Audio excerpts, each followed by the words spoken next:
Об исполнении бюджетного плана, доходах и расходах доложил президенту Аслану Бжане глава Гагарского района Юрий Хагуш. В своем докладе он подчеркнул, что возглавляемый им район перестал быть дотационным и показал профицит бюджета. Такие показатели, по его словам, результат деятельности налоговой инспекции и выросшие собственные доходы администрации района. План налоговых и неналоговых доходов бюджета Гагарского района на начало года составлял 350 миллионов рублей. На сегодняшний день фактические поступления в местный бюджет уже составили 508 миллионов. Помимо налоговых поступлений в бюджет, также есть и значительное увеличение собственных доходов администрации, благодаря пересмотру арендных платежей муниципальной собственности, а также возвращению задолженностей по приватизированным объектам прошлых лет, отметил Юрий Хагуш. За 10 месяцев 2021 года удалось увеличить расходную часть бюджета на 160 миллионов рублей. Эти средства распределены по всем направлениям, в первую очередь на здравоохранение. В 2021 году за счет средств местного бюджета и Министерства финансов была увеличена заработная плата работников здравоохранения до 20%. Средняя заработная плата составляет 19 тысяч рублей, 19 100 рублей. Так, в текущем году были приобретены реанимобили и карета скорой помощи на сумму 8 миллионов 700 тысяч рублей. Произведен ремонт отделения лаборатории на сумму 4 миллиона 200 тысяч рублей. Установлена система централизованной подачи кислорода на сумму 2 миллиона 100 тысяч рублей. Было куплено рентгеноборудование, кислородные баллоны, произведены другие ремонтные работы. Все это на сумму свыше 2 миллионов рублей. Уложен асфальт на территории ЦРБ на сумму 1 миллион 800 тысяч рублей. Видя положительные изменения в Гагаринской центральной больнице, предприниматели Гагры изъявили желание быть сопричастными к этому, за что мы ими благодарны.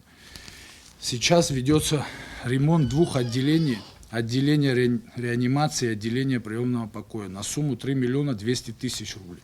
Также была уплачена задолженность за полученные медикаменты для ковид-отделения Абхазфармации в сумме 3 миллиона 220 тысяч рублей. Выплачена задолженность Гагаринской ЦРБ по внебюджетным фондам и за потребляемую электроэнергию прошлых лет в сумме 6 миллионов 697 тысяч рублей. В районе отдельное внимание уделяют больным COVID-19, проходящим лечение на дому. Уже более года из средств местного бюджета по заявкам, которые собирают наши сотрудники, закупаются медикаменты и продукты. Питание и доставляются больным на дом. На это потрачено 1 миллион 200 тысяч рублей. Не остается и без внимания обращение граждан, жителей Гагаринского района в связи с тяжелым материальным положением, необходимости лечения и иных причин. На совещании были подняты важные и актуальные вопросы, которые требуют решения в первую очередь. К примеру, платежная дисциплина жителей района крайне низкая. Президент выразил недовольство по этому вопросу. Аслан Бжане потребовал от глав сельских администраций и руководителей филиалов Черноморэнерго увеличить сборы за потребленную электроэнергию. Я такие поездки буду осуществлять, к вам приеду в конце января, и здесь должны быть цифры. Это означает, что не дорабатывают местные органы управления и энергетики. И собираемости такой быть не должно. Это означает только одно – безответственное отношение руководителей. Это как не означает, что у людей нет денег. И если мы не привлечем инвестиции, вокруг этого очень много разговоров, только инвесторов нет. Говорунов много, а инвесторов мало. В энергетику не обеспечим устойчивую работу, у нас будет еще больше проблем. Поэтому так заставляет действовать нас жизнь. Если мы хотим иметь электроэнергию, за электроэнергию надо будет платить. Неважно, кто инвестор, национальный или иностранный. Кто вложит, он за это захочет получить деньги в виде тарифа. Иначе свет отпускать не будет. И поставить счетчики с дистанционным пультом управления, как это с телефоном.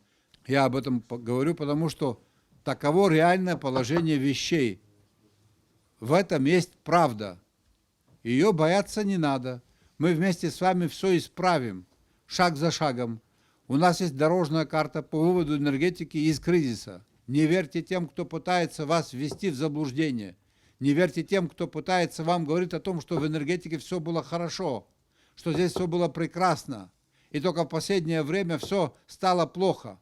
У вас эта линия обрушилась. Полгода тому назад столбы упали. Здесь, в Гагарском районе было. Но к этому майнеры отношения же не имеют. Это ветхость и усталость металла. А в каком состоянии находится у нас сегодня электросетевое хозяйство, трансформаторное хозяйство? Сейчас россияне нам дадут переток, в любом случае мы вынуждены будем на некоторых участках отключать свет. Не потому, что у нас нет мощности, они нам дают, мы не можем доставить, напряжение не выдерживают. Так или не так, Тимур, я правильно понимаю, да? Поэтому не верьте тем, кто болтает и вводит вас в заблуждение. Будете собирать деньги, будете относиться соответственно, будете выявлять тех, кто занимается незаконным майнингом, будет результат. Развитие сельского хозяйства – одно из приоритетных направлений экономики страны. Руководство страны поддерживает и финансирует сельскохозяйственных товаропроизводителей. Первый вице-премьер, министр сельского хозяйства Беслан Джопуа рассказал о перспективах и реализации сельхозпроектов в Гагарском районе. Из программы 100 миллионов в Гаграх мы освоили в этом году, Аслан Георгиевич, на 3 миллиона 700 тысяч. То есть было подано всего 23 проекта, из них одобрено 8. Это 3 817, почти 4 миллиона. По растениеводству 5 проектов на сумму 1 900 000. По животноводству 2 проекта на сумму 1 200 000. По переработке сельхозпродукции 1 на 628. То есть освоено будет 17 гектаров под растениеводство.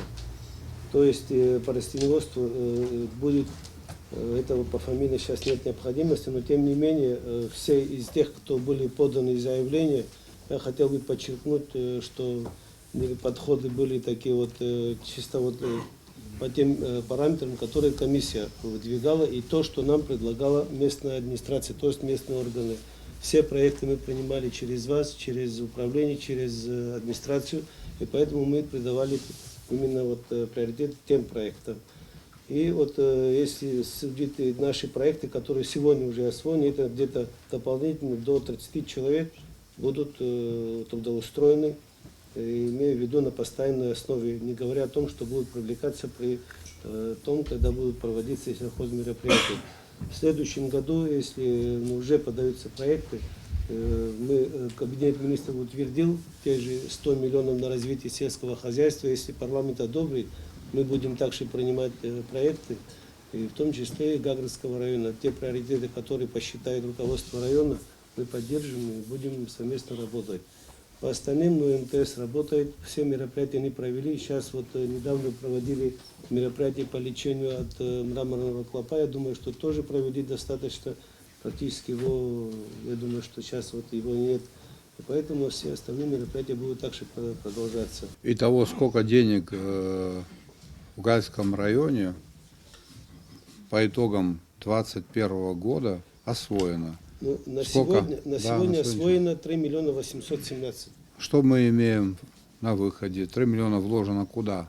Какое количество земель будет обрабатываться? Сколько людей будет работать? Да. Вот, 27 гектаров земли будет обработано под растениеводство. Это хурма 3 гектаров, касян и еще вот второй касян, хурма тоже 3 гектаров, ООО «Дружба слива» 6 гектаров, кутарба, мукпа 7,5 гектаров. То есть Кутарба, мукпа — это что за фрукт? Кутарба цитрусовый и мукпа цитрусовый. Все понял. Да. И по растениеводству того получается 15,6 гектаров на сумму 1 900 000. Задействовано 5 семей, 10-15 человек, которые будут работать. По животноводству это вот 2 проекта. Мы им просто поставляем КРС для того, чтобы продолжить свое... Какое количество? Сколько голов? 27 голов из тех 100, которые мы заказали и находятся на карантине в России. 27 голов — это вот 2 проекта Гагрский район. Это с целью какой? Мясо или молоко? Нет, это для улучшения породы и для развития самого животноводства. Те, которые занимаются животноводством, им будет просто, они заявили вот в виде улучшения породы для семенения, вот, породы некоторых видов, которые им пригодились для этого. Мы по их желанию подобрали. По переработке один проект, это вот в Гаграх, в селе Лахадзе. Там семья занимается заготовкой и переработкой сухофруктов. Очень хороший проект. Вот он будет, видимо, примером для того, чтобы в дальнейшем заниматься этим. А какие именно сухофрукты? Сухофрукты, мандарины, яблоки, апельсины, они готовят, мы им приобрели оборудование, они уже занимались этим, мы просто им увеличили объемы, и они сегодня, из-за того, что большой спрос имел в этом году из-за потока туристов, я думаю, что этот проект очень перспективный, они где-то около 7 тонн сухофруктов в целом без нас уже переработали и реализовали. То есть, исходя из того, что мы им оборудование уже поставили, расширили объемы, я думаю, что намного лучше не будет уже эта семья заниматься заготовкой сухофруктов. На встрече не обошли вниманием и эпидемиологическую обстановку в Гагре. По словам главного врача Центральной районной больницы Индиры Арсалия, эпидситуация пока еще остается тяжелой. Главврач рассказала о работе медучреждений и планах по борьбе с коронавирусной инфекцией. Головным учреждением является Гагрская центральная районная больница, в Пицунде больница, поликлиника в Цандрипше, 4 СВА, 2 из них функционируют, 8 ФАПов, 3 станции скорой медицинской помощи. На базе Гагрской центральной районной больницы функционирует стационар на 220 коек, поликлиника и станция скорой медицинской помощи. На сегодняшний день ковид-положительных пациентов у нас в районе 305, активных пациентов 305. За весь период обследовано 15 315 человек, из них положительных по району выявлено 5226 человек. На стационарное лечение в нашей больнице получили 1723 пациента, выписано 1684, умерло 16, состоит на данный момент 23. По дневному стационару лечебную помощь получили 782 пациента. На амбулаторном приеме посещений было именно ковид-положительных 5879 посещений. В нашем районе, как и в остальных районах республики, проходит вакцинация. Темпы вакцинации, конечно, оставляют желать лучшего. Значит, спутником В полностью привиты 666 человек, Лайт 709 человек, спутник В первый компонент сейчас привиты 182 человека. Пациенты в ковид... Итого у нас 1366 привиты полностью, а 182 они еще первым компонентом только привиты, после 14 мы начинаем второй компонент. Помимо этого у нас за 2021 год на медикаменты, ГСМ, хозрасходы наши траты увеличились в связи с тем, что пациенты увеличились, и ковид-пациенты, мы не можем их совмещать с остальными пациентами. На все это потрачено 7 245 000 рублей. Как подчеркнул президент, пандемия сильно повлияла на экономику страны. Проблем много, но все они решаются постепенно, заверил Аслан Бжаня. Мы впервые в новейшей истории, в послевоенной истории, мы могли бы в этом году, наша страна могла бы иметь профицитный бюджет. Первоначальный бюджет, который мы запланировали и приняли, он откорректирован в сторону увеличения около 500 миллионов рублей. Это деньги, которые мы заработали в этом году сверх тех плановых показателей, которые были обозначены. Но эти деньги, понятное дело, что ушли на противодействие ковиду. Я бы хотел вас проинформировать о том, что, чтобы вы знали, я не занимаюсь пропагандой, я хочу, чтобы вы просто эти цифры знали и помнили. К нам за 2020-2021 год обратилось за поддержкой 5700 человек. Обратилось за поддержкой еще больше, чем 5700 человек, но 5700 человек получили нашу поддержку. В том числе 54 миллиона рублей мы потратили на обучение наших детей в высших учебных заведениях России. Это примерно 300 человек, по 180 тысяч человек они получили. Около 2000 человек получили материальную поддержку в плане помощи по линии здравоохранения. Это средняя сумма по 120 тысяч рублей. И около 2500 человек просто обращались к нам за материальной поддержкой, мы им помогали. Итого за неполных 2 года, с апреля прошлого года по 1 декабря текущего года государство оказало помощь на 389 миллионов рублей. Это не обязательные, скажем так, не обязательные платежи государства. Это то, когда люди приходили с бедой, и мы им помогали. И я хочу, чтобы вы это знали. И мы дальше будем помогать нашим людям. И не верьте тем, кто говорит, что нам или мне, или руководству Абхазии безразлична судьба наших простых граждан. В последнее время участились случаи ДТП в районе. Начальник РОВД по Гагарскому району Денис Айба привел статистику и рассказал о криминогенной обстановке. Раскрываемость увеличилась на 15,7%. Увеличение количества, то, что я сейчас подчеркну, на 28 единиц, это сегодня говорит о том, что те задачи, которые нам были поставлены по выявлению оружия, боеприпасы и наркотические вещества, добавилось ход процентов раскрываемости. Также службой ОГАИ УВД по Гагарскому району за текущий период составлено 11 963 протокола против 9 951. Динамика плюс 2012 протоколов. Управление транспортным средством в состоянии алкогольного опьянения выявлено 600 водителей. Также за отчетный период 2021 года на дорогах и улицах, обслуживаемых ОГАИ по Гагарскому району, произошло 42 дорожно-транспортных происшествий против 38 прошлого года, при которых погибло 11 человек против 20 прошлого года.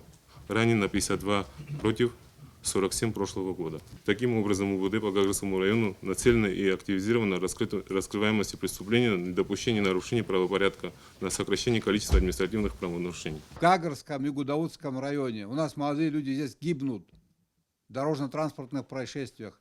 Такой статистики нет нигде. Антрейчуп от 25 до 45 лет. 80% это хозиков сошел. В прошлом году погибло 20, в этом 11. Картина другая, но это очень много, 11. Необходимые мероприятия, рейдовые, усиление. Значит, особое внимание на эту проблему обратить. Она вышла за рамки милицейской проблемы. Она стала национальной проблемой. В общей сложности Аслан Бжани остался доволен проделанной работой в Гагарском районе. Президент дал соответствующие поручения и рекомендации. Сима Аргуна, Алик Атрап, Шарина Агухава, Саида Агухава, Абхазское телевидение.